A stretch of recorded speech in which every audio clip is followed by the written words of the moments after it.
బలాలా గారు, principal secretary municipal administration గారు, municipal commissioner గారు, అదేవిధంగా మూసీకి సంబంధించిన అధికారులతో పాటుగా ఆర్టీసీ చైర్మన్ రామరెడ్డి గారు అందరం కూడా ఇక్కడ రావడం జరిగింది. ఈరోజు ఇక్కడ పిల్లి గుడిసెల్లో ఉన్నటువంటి డబుల్ బెడ్రూమ్లకు సంబంధించి ఒకసారి వాటి యొక్క పరిస్థితి గురించి చూసి ఇవన్నీ కూడా అక్కడ ఉంటున్న వాళ్ళందరితో పాటుగా హైదరాబాద్లో ఉన్నటువంటి వాళ్ళందరికీ కూడా మిగతా డబుల్ బెడ్రూమ్లు ఇవ్వాలనేటువంటి ఆలోచన ప్రభుత్వానికి ఉంది. వాటిని ఎంత వీలైతే దాని ప్రకారంగా మేము భవిష్యత్తులో తీసుకున్న ఇందిరమ్మ ఇళ్ల ప్రకారంగా చేస్తాం. ఇప్పుడు మూసీ అనేటువంటిది ఒక కార్యక్రమాన్ని ప్రభుత్వం, ఇది మళ్ళీ పాత నగరం కాదు, ఇది మళ్ళీ పునరుద్ధరించుకుంటున్నటువంటి నగరంగా, అంటే ఎప్పుడు కానీ ఒక దశ మహారదశ తిరుగుతూ ఉంటుంది.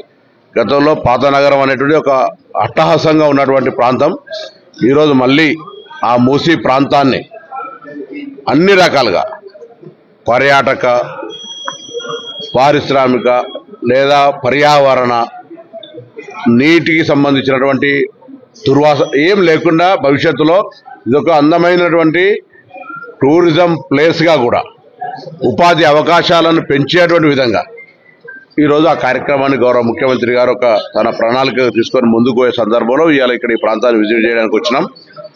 తప్పకుండా ప్రజలందరూ కూడా సహకరించమంటారు. ఎవరికి కూడా పునరావాస కింద నష్టం చేసే ఆలోచన ఎవరికీ లేదు.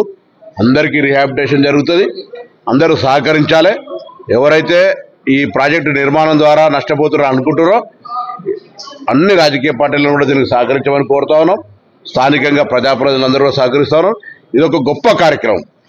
ఏదైనా ఒకటో అర ఉంటే నేను పత్రికల వారు కూడా కోరుతా ఉన్నా. దీనికి సంబంధించి హైదరాబాద్ సంబంధించి ఇది పెద్ద ఒక రెనోవేటెడ్ కాన్సెప్ట్ తీసుకొని ముఖ్యమంత్రి గారు పోతా ఉన్నప్పుడు మీ అందరి సహకారం కూడా అవసరం. కాబట్టి మూసీ ప్రక్షాళన, మూసీ పునర్నిర్మాణము, మూసీ భవిష్యత్ తరానికి ఉపయోగపడే ఒక ప్రాజెక్టుగా చేసే ఆలోచనతో ఉన్నటువంటి ప్రభుత్వానికి అందరూ కూడా సహకరించాలని కోరుతాను. ఎవరికి ప్రభుత్వంలో ఎవరికి అన్యాయం చేయాలనే ఆలోచన లేనే లేదు. ఏదైనా ఉంటే స్థానిక ప్రజాప్రతినిధుల ద్వారా ఎక్కడైనా పొరపాటున ఏదైనా మిస్ అయితే కూడా వాళ్ళ పక్షాన కూడా మేము అన్ని రకాల సహకారం అందించడానికి సిద్ధంగా ఉన్నాం. సో దయచేసి ఈ కార్యక్రమం విజయవంతం కావడానికి హైదరాబాద్ ఏదైతే బ్రాండ్ ఇమేజ్ ఉందో మరొకసారి మూసీ ద్వారా మొత్తం ప్రపంచానికి తెలిసే విధంగా ఉండే విధంగా అందరు సహకరించాలని కోరుతాం. ఇప్పుడు వాళ్ళు కుటుంబాల్లో ఉన్నటువంటి వాళ్ళకు జనరల్ ఎవరికైనా మనకు మనిషికి సంతృప్తి ఏం లేదు. They are very happy. వాళ్ళని అడిగినాం, వాళ్ళ ఇళ్లలో పోయినా ఎట్లయితే నివసిస్తున్నారో ఇచ్చినాక ఎవరు పోలే, వాళ్ళ ఇళ్లకైనా వాళ్ళు చాలా కంఫర్టబుల్గా ఉన్నారు. వాళ్ళకి ఏం ఇష్యూ లేదని వాళ్ళే స్వచ్ఛందంగా హ్యాపీగా చెప్తా ఉన్నారు. దయచేసి గమనించండి.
Thank you.